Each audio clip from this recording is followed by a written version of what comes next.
The United States said fighting and killing has continued in a war-battered suburb of Damascus as the hour nears for a humanitarian ceasefire Russia said it would enforce in Eastern Ghouta. The Syrian regime, and its Russian and Iranian backers, continue to attack East Ghouta, a densely populated suburb of Damascus, despite the ceasefire called for by the United Nations Security Council. Over the weekend, U.S. State Department spokeswoman Heather Nauert tweeted late on February 26.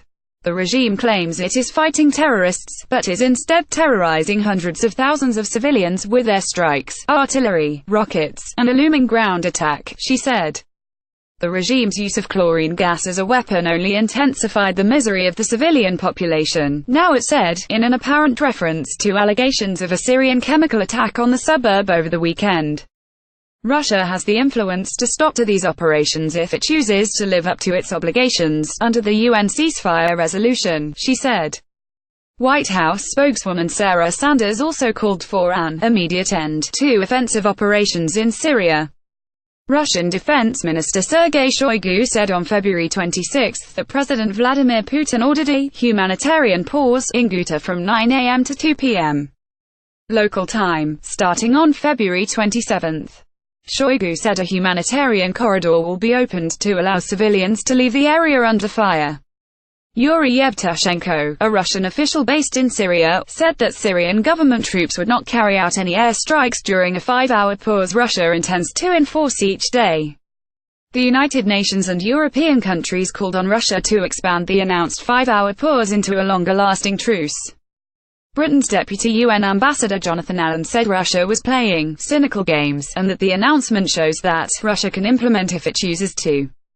If it's able to do a 5-hour pause, it's able to do a 24-hour pause. 5 hours is better than no hours, but we would like to see any cessation of hostilities be extended, UN spokesman Stefan Dujarric said. The UN resolution demanding a 30-day ceasefire was passed on February 24 after reports from activists that the siege on Eastern Ghouta had killed more than 550 people in a matter of days. We need to see the ceasefire put in place, said EU Foreign Policy Chief Federica Mogherini.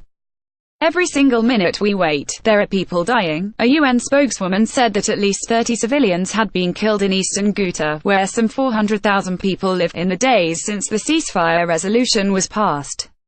The Britain-based Syrian Observatory for Human Rights said airstrikes and shelling killed at least 9 civilians on February 26, a day after a suspected chlorine gas attack in the rebel-held territory. Russia and Iran have given Assad's government crucial support throughout the 7-year war in Syria, which began with the government crackdown on peaceful protests. Moscow helped turn the tide of the conflict in Assad's favor by launching a campaign of airstrikes in 2015 and stepping up its military presence on the ground.